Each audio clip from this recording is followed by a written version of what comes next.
Y'all, it looks like Young Miami just had enough because the way she went off on Tyla this week, intense. Now, the girls are fighting, and it's all over one luxury word, Chanel. Music, Carisha is accusing Tyla of stealing her record called Chanel. Okay. She even tweets that she played her record for Tyla.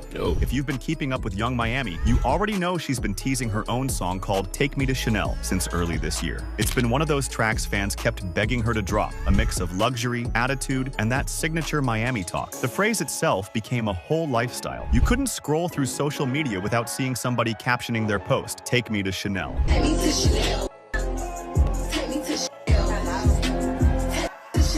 But then, out of nowhere, Tyla steps on the scene with her own song called Chanel, and that's where the drama starts. Tyla started teasing her version of Chanel weeks ago. She first hinted at it back in early September when she posted photos from the MTV VMAs wearing a vintage Chanel top with the caption, "Put me in Chanel." Then she kept dropping little crumbs, a video of models Anak Yai and Alton Mason vibing to the unreleased track, a photo dump captioned with more lyrics, and even a playful singing clip that had fans begging for the full version. By the time Tyla officially announced her single Chanel and told fans it was available for pre-order, everyone was hyped. Well, everyone except Young Miami. On October 16th, Miami took to X to make it known she wasn't feeling it. She tweeted, "This girl ran off with my song," followed by, "And Ion know how to feel about it. Mind you, I played this song for this girl." That's when fans started piecing everything together. Apparently, Miami had already previewed Take Me to Chanel for Tyla some time ago. And now Tyla was out here teasing a song with the same name and theme, so now everyone believes Miami felt played. Within minutes, she tweeted again, like,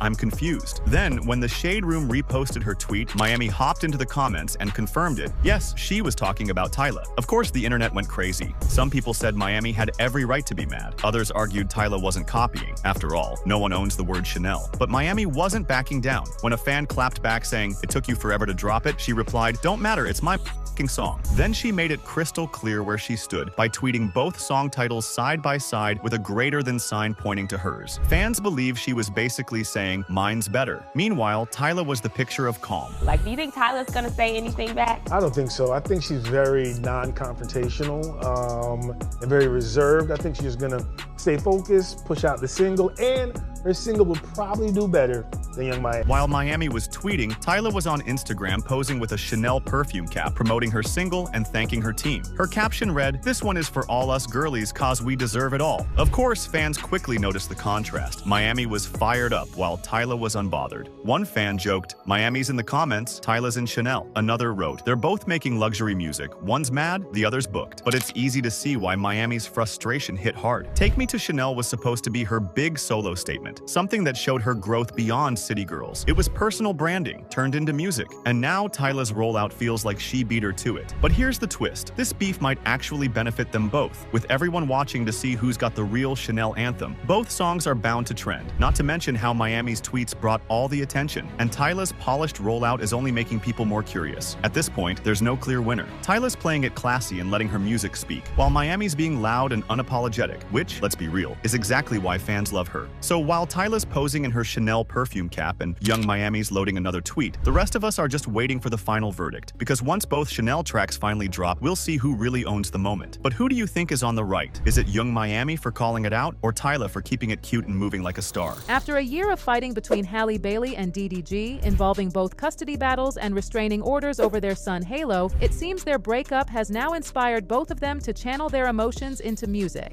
You'll be shocked to hear exactly how Halle is allegedly planning to release her own musical response to DDG's newest song. Halle and DDG officially split in October 2024, following months of tension that began surfacing publicly earlier that year, with Halle filing for full custody of their child, alleging that DDG had been physically and emotionally abused during their relationship. In return, DDG accused Halle of being mentally unstable and making it difficult for him to see his son. Their communication reportedly became so strained that, according to court filings, they were no longer allowed direct contact contact outside of their lawyers and court-appointed mediators. But that didn't stop DDG from making his feelings known, musically, and even seemingly begging for attention. Earlier this month, the rapper released his new album, Moo, featuring the emotional track 17 More Years, a song that appears to be directly addressed to Halle. The title seemingly references the number of years they'll share custody of Halo, and the lyrics appear to be all about him wishing to reconcile with Halle for the sake of their son. In the song, DDG raps, "I don't want to fight no more, tired of the court dates, lawyers getting over on us, watching money go to waste. We should all get together on his birthday, light the cake. If we talk, it'll get better, go ahead and drop the case." The verse immediately caught fans' attention, especially the line where he seemingly asks Halle to drop her legal case. However, it seems like many felt that that particular comment crossed the line given the ongoing nature of their dispute. In another verse, he also went on to say that they only speak through mail now, and that Halle isn't aware that he still loves her, and that they should be getting along as they have 17 more years of sharing custody together. But while the lyrics might seem sweet, many fans felt like it was an attempt to rewrite the narrative publicly, especially since Halle has maintained her silence throughout their breakup, honoring the no-contact order between them. And it seems like Halle might feel the same way as she seemingly is also preparing to release her feelings via music. Before 17 More Years dropped, Halle also announced her long-awaited debut solo album titled Love or Something Like It's set to release on October 24th through Parkwood Entertainment and Columbia Records. The timing, paired with the album's title and themes, immediately sparked speculation that Halle plans to share her side of the story through song. According to Halle's announcement post, the project will tell a story of first love, heartbreak, and everything that comes after. She even added, "This one means everything to me." The promo for the album also talked about how she once had hope for love, and then seemed to say that the album will tell that very story. All she ever wanted in life was to find the truest form of love. Was that ever possible? And here's what happened.